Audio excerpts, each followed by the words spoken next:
In a galaxy consumed by war, an unlikely alliance will change everything. Meet Marcus Valentine, a former military pilot turned smuggler, haunted by his past. And Australia, the last of the Star Wanderers, carrying a secret that could alter the fate of trillions. When their paths collide during a deadly encounter with slave traders, they uncover a legend that might tip the scales of power. An ancient weapon, lost for millennia, waiting to be found. But they're not alone in this hunt. As enemies close in and time runs out, trust becomes their most powerful weapon. What sacrifices will they make to reshape the galaxy's destiny? Subscribe now and experience this epic space opera. The crimson warning lights pulsed through the cramped cockpit of the battered freighter, Eclipse Runner, as Marcus Valentine executed a tight barrel roll. His cybernetic eye registered multiple bogies closing fast. 3 heavily armed slave trader vessels had been tracking him through the asteroid field for the past 20 minutes. The comm channel crackled with static and hostile voices demanding surrender. Marcus cursed under his breath, his fingers dancing across the controls with practiced precision. He'd seen worse odds during his days in the Galactic Defense Force, though back then he'd had wingmen watching his back. Now it was just him and his ship against the galaxy. The Eclipse Runner's engines screamed in protest as he pushed them beyond safe limits, weaving between massive chunks of rock and ice. Suddenly, his scanners picked up something unusual, an escape pod drifting dangerously close to a gravity well. Against his better judgment, and knowing full well it was probably a trap, Marcus altered course. What he found inside that pod would change his life forever. A lone survivor, unlike any being he'd encountered before, lay unconscious amidst the wreckage of what appeared to be advanced alien technology far beyond anything currently known to the galaxy's major powers.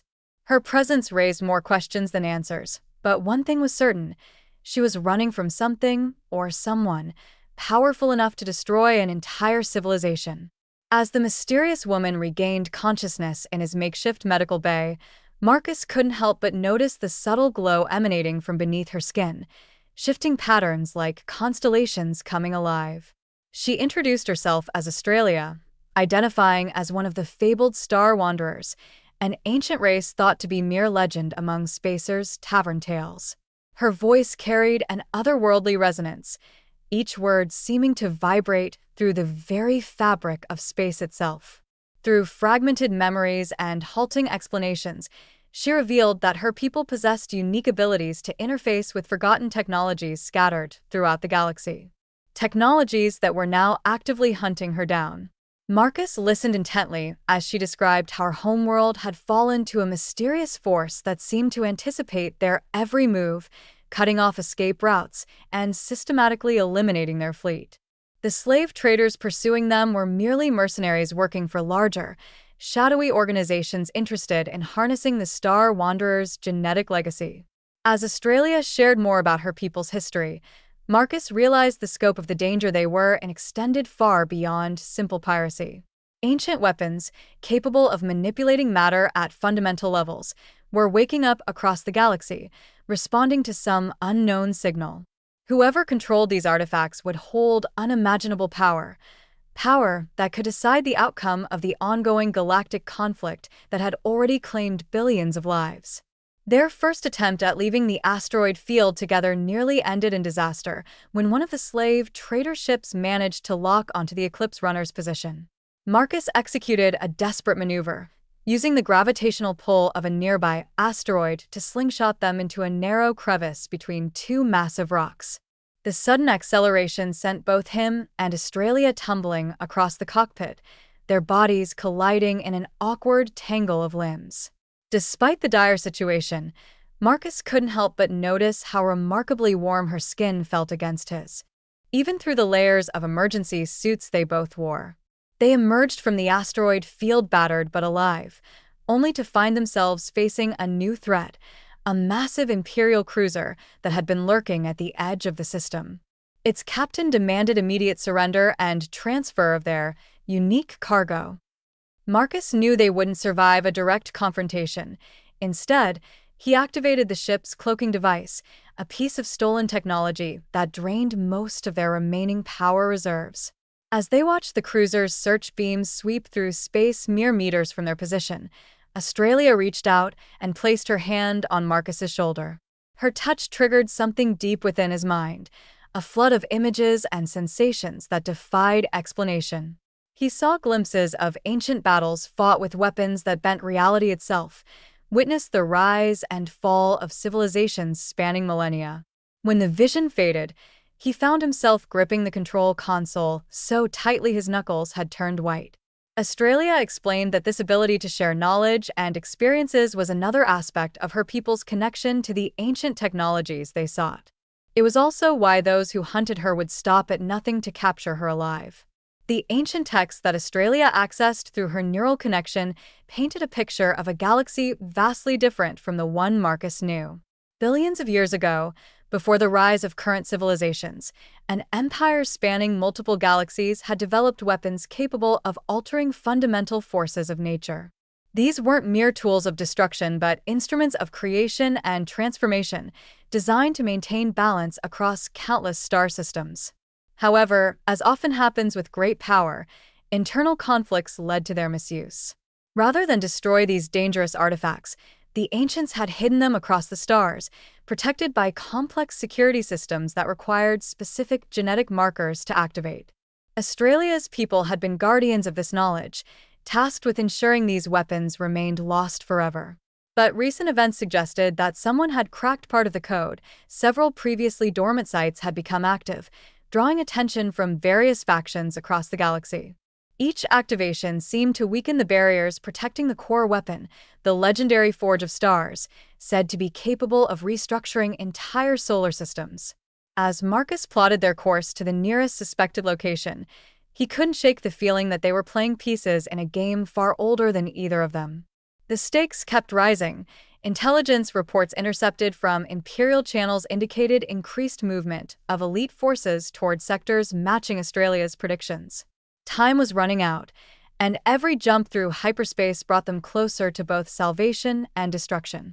Their arrival at the first coordinates revealed a derelict space station orbiting a dying star, its surface pockmarked with impacts from countless conflicts. As they approached, Marcus noticed something peculiar. The station's architecture bore similarities to designs he'd studied during his military training, yet predating any known civilization by millions of years. Warning klaxons blared through the Eclipse runner's speakers as proximity sensors detected multiple ships dropping out of hyperspace. This time, however, they weren't dealing with ordinary pirates or Imperial forces. The newcomers' vessels displayed characteristics of multiple species, suggesting a coalition of unprecedented scale. Australia's eyes widened as she recognized symbols etched into their hulls, marks of ancient hunter guilds thought to have been eradicated alongside her people. As boarding parties attempted to breach their ship, Marcus engaged the experimental weapon systems he'd salvaged from previous missions. Plasma cannons fired in precise patterns while electromagnetic pulses disrupted enemy communications. Meanwhile, Australia focused her abilities on interfacing with the station's defenses, awakening ancient protocols that hadn't functioned in eons. The resulting chaos created an opening for them to dock and infiltrate the facility. Inside, they discovered holographic records documenting the true nature of the weapons they sought, not merely tools of war, but keys to accessing a vast network of stargates connecting distant parts of the galaxy. Control of this network would grant dominion over trade, communication, and military movement across hundreds of light years. The realization hit Marcus hard. They weren't just fighting to prevent genocide anymore. They were battling for the future freedom of countless worlds. The deeper they ventured into the station's labyrinthine corridors, the more apparent it became that time had taken its toll on the ancient structure. Walls shimmered with iridescent mold-like growths that reacted to their presence, panels flickered with barely contained energy surges, and gravity fields fluctuated unpredictably. Yet despite these hazards, Australia moved with purpose, guided by instincts honed through generations of her people's stewardship. She explained how the station represented only a fraction of a much larger network, nodes scattered throughout the galaxy, each containing fragments of the knowledge needed to locate and operate the Forge of Stars. As they worked their way toward the central chamber, Marcus began experiencing increasingly vivid flashbacks triggered by his proximity to the ancient technology. Memories of battles long past merged with visions of future conflicts, showing him strategies and tactics that seemed impossible yet somehow made perfect sense. These insights came at a cost. Each episode left him physically weakened and mentally drained. Meanwhile, their pursuers adapted to the station's defenses, employing specialized equipment that allowed them to bypass systems Australia had reactivated. The hunters' determination bordered on fanatical, suggesting they too had received visions or prophecies, driving them forward. During a brief respite in a maintenance alcove, Australia revealed that such connections to the ancient network often proved fatal to non-compatible beings. Those chasing them were essentially burning themselves out in pursuit of power they couldn't properly handle. This revelation added urgency to their mission. Not only did they need to secure the information stored here, but they also had to prevent others from accessing it until proper safeguards could be established.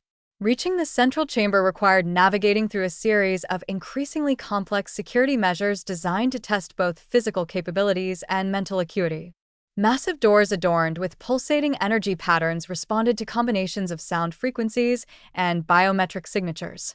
Marcus watched in awe as Australia conducted herself through these challenges, her movements becoming more fluid and precise with each successive trial. At one point, she stood before a wall of shifting light patterns, extending her hands as if conducting an orchestra. The crystalline structures embedded in her forearms glowed brighter, resonating with the chamber's mechanisms until the barrier dissolved into cascading streams of data. Within the heart of the station, they discovered something neither had anticipated: a living archive, an artificial intelligence entity that had existed since before recorded history. Unlike modern AI constructs bound by rigid programming, this being possessed genuine consciousness and autonomy. It presented them with a choice: take the information they sought and risk unleashing uncontrollable forces upon the galaxy, or seal the knowledge away permanently, potentially condemning countless worlds to continued oppression under imperial rule. The entity demonstrated possible outcomes through immersive simulations, showing both the devastating potential of the weapons falling into wrong hands and the catastrophic consequences of maintaining the status quo. Marcus argued for taking the knowledge, believing humanity could learn to wield such power responsibly given time. Australia countered that her people had believed the same thing, only to see their civilization destroyed by forces they couldn't fully comprehend. Their debate grew heated as external threats intensified. The station's structural integrity began failing as their pursuers employed increasingly destructive methods to reach them. Time was running out, and the decision they made would shape the destiny of countless species across thousands of light years. As the station trembled around them, Marcus and Australia reached an uneasy compromise with the ancient entity. They would take only partial knowledge, enough to locate the Forge of Stars, but not enough to fully activate its capabilities without additional components spread across multiple locations. The AI agreed, impressed by their willingness to acknowledge limitations rather than grasping for absolute power. However, extracting the data proved more challenging than anticipated. The process required both biological and technological interfaces, forcing Marcus and Australia to work in perfect synchronization. Their hands moved across control surfaces in intricate patterns, sometimes touching, sometimes overlapping, as they navigated through layers of encryption and security protocols. The physical closeness combined with the mental connection established through the ancient technology created an unexpected bond between them. Memories and emotions flowed freely. Marcus experienced fragments of Australia's childhood among the stars, while she felt echoes of his military service and subsequent descent into smuggling. These shared experiences helped them overcome particularly difficult sections of the extraction process, their complementary skills meshing in ways neither had anticipated.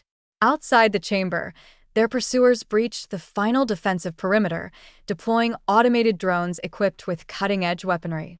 The station's ancient systems struggled to contain the invasion, its once mighty defenses now stretched thin after eons of disuse.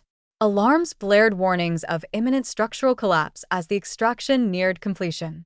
Through the chaos, Marcus maintained focus, trusting Australia to handle the more esoteric aspects of their task while he managed practical considerations like power distribution and cooling systems. Their synchronized efforts created a harmonious dance of technology and biology, ancient and modern, human and alien, a testament to what could be achieved when different species worked together toward a common goal. With the data secured but their escape route compromised, Marcus and Australia faced their greatest challenge yet. The station's core had begun an irreversible shutdown sequence, its ancient power sources destabilizing under the strain of prolonged activation. Warning messages scrolled across every available display in languages spanning multiple extinct civilizations. As they raced back through the corridors, gravity fluctuations became more severe, sending loose equipment floating wildly, while sections of the floor rippled like liquid metal. Behind them, their pursuers pressed forward with reckless abandon, many of them succumbing to the environmental hazards, but still pushing onward driven by their fanaticism.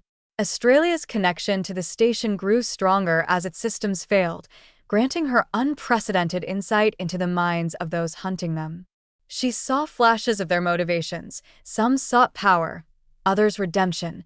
Many simply followed orders without understanding the magnitude of what they pursued. This knowledge weighed heavily on her, creating a moral dilemma about whether to warn them of the impending catastrophe or use it to eliminate their threat permanently. Marcus, meanwhile, employed every trick he'd learned during his smuggling career to stay one step ahead. He jury-rigged ancient maintenance robots to create diversions while hacking environmental controls to vent toxic gases into key junctions. Their combined efforts bought precious seconds as they neared the docking bay. However, reaching their ship presented another problem. The Eclipse runner sat precariously balanced on the edge of a rapidly widening fissure in the station's hull. With no time to waste on careful maneuvers, Marcus proposed a risky solution involving manual override of the station's tractor beam systems. The plan required splitting up, with Australia heading directly for the ship while he stayed behind to manipulate the controls. Trust became their most crucial asset as they separated, each depending on the other to execute their part perfectly while racing against both time and their relentless pursuers. The successful launch from the crumbling station marked a turning point in their partnership. As they entered hyperspace, the aftershocks of their close escape reverberated through both their minds and their ship's systems. The partial knowledge they'd extracted began manifesting in unexpected ways. Navigation computers plotted courses through regions of space previously thought impassable, while weapon systems automatically adjusted to counter emerging threats before they materialized. Australia spent hours meditating in the ship's observation deck, attempting to process the overwhelming influx of information. She described it as drinking from a waterfall of pure consciousness, each droplet containing centuries of wisdom yet threatening to drown her in its totality. Marcus observed changes in her physical appearance. The bioluminescent patterns on her skin shifted to match star charts they hadn't yet visited, and the crystalline structures on her arms occasionally projected holographic displays of strategic importance. Their next destination loomed large in their calculations, a forbidden sector where space-time behaved erratically, home to one of the missing components needed to complete their quest. Intelligence suggested that several major factions had established covert operations there, drawn by rumors of ancient technology. The region's instability made traditional surveillance impossible, creating a lawless frontier where anything went. Preparing for this leg of their journey required significant modifications to the Eclipse runner. Marcus scavenged parts from captured enemy vessels and black market contacts, integrating technologies in ways that shouldn't have worked, yet somehow did. The ship evolved into something truly unique, a hybrid of human engineering and alien innovation, mirroring the partnership between its crew members. As they approached the sector's boundary, they received a transmission from an unexpected source, a group claiming to represent surviving elements of Australia's people, operating from deep cover within Imperial space. Their offer of assistance came with conditions that forced Marcus and Australia to confront uncomfortable truths about loyalty, sacrifice, and the true cost of their mission. Crossing into the forbidden sector felt like passing through a membrane separating dimensions. The stars outside their viewport twisted and warped, forming impossible geometric patterns that defied conventional physics. Instruments registered readings that contradicted each other, while time itself seemed to flow inconsistently. Hours passed in what felt like minutes, then minutes dragged on endlessly. This chaotic environment played havoc with both their systems and their minds. Marcus found himself reliving moments from his past with crystal clarity, particularly his last mission in the military before going rogue. The memories of betrayal that drove him to desertion surfaced unbidden, forcing him to confront decisions he'd buried deep. Australia experienced something similar but magnified. Entire lifetimes of her ancestors flooded her consciousness, each generation contributing fragments of knowledge about the weapons they sought. Some memories warned of terrible consequences, while others hinted at possibilities beyond imagination. Navigating this treacherous region required developing entirely new protocols. They created a symbiotic command structure where Marcus handled immediate tactical decisions while Australia processed long-term strategic implications through her connection to the ancient network. Their roles blurred and merged, creating a hybrid approach to problem-solving that drew strength from both human intuition and alien insight. The sector's inhabitants proved equally fascinating and dangerous. Species adapted to the unstable conditions exhibited remarkable abilities, including limited control over local space-time properties. Some viewed Marcus and Australia as invaders threatening their fragile ecosystem, while others saw them as potential allies against encroaching imperial forces attempting to exploit the region's unique properties. Diplomacy became as crucial as combat skills, requiring them to develop new forms of communication that transcended language barriers. Each interaction added layers to their understanding of the galaxy's complexity and their place within it. Their search led them to a derelict research station floating in a pocket of relatively stable space within the Forbidden Sector. Initial scans suggested human construction, but closer examination revealed modifications incorporating technology far beyond current capabilities. As they boarded, evidence mounted that this facility had been studying the very phenomena affecting the sector, and that their research had attracted unwanted attention. Logs recovered from intact data cores painted a disturbing picture of scientists driven mad by their discoveries, reporting impossible observations and experiencing reality-bending hallucinations. The deeper they explored, the more Marcus noticed subtle changes in his perception. Familiar objects appeared distorted, their shapes shifting when viewed indirectly. Simple tasks became complex puzzles requiring nonlinear thinking. Australia's condition worsened more dramatically. Her bioluminescent patterns began cycling through colors invisible to human eyes, and the crystalline structures on her arms projected conflicting images of possible futures. Together, they uncovered evidence of a breakthrough experiment that had gone catastrophically wrong, tearing holes in the fabric of space-time and creating the sector's instability. More concerning was the discovery that Imperial forces had been monitoring this research, intending to weaponize its findings. Their presence explained the increased activity in the sector and suggested that whatever component they sought might already be in enemy hands. The station's automated defenses, still operational after all these years, provided a mixed blessing. While they eliminated many immediate threats, they also complicated attempts to extract valuable information. Marcus and Australia found themselves playing a deadly game of cat and mouse through twisting corridors where cause and effect didn't always align, with time dilation effects making coordinated action nearly impossible. Their survival depended on developing new ways to synchronize their actions, combining Australia's enhanced perception with Marcus's combat experience to create strategies that bent the rules of engagement. The breakthrough came unexpectedly during a routine maintenance check on the Eclipse runner's newly installed quantum stabilizers. Australia, attempting to interface with the ship's systems to fine-tune their performance, triggered a cascade of revelations about the nature of the weapons they sought.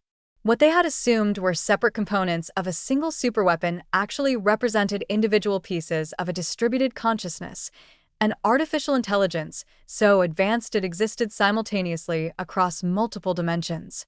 Each fragment possessed unique capabilities that, when combined, could rewrite the fundamental laws governing the universe.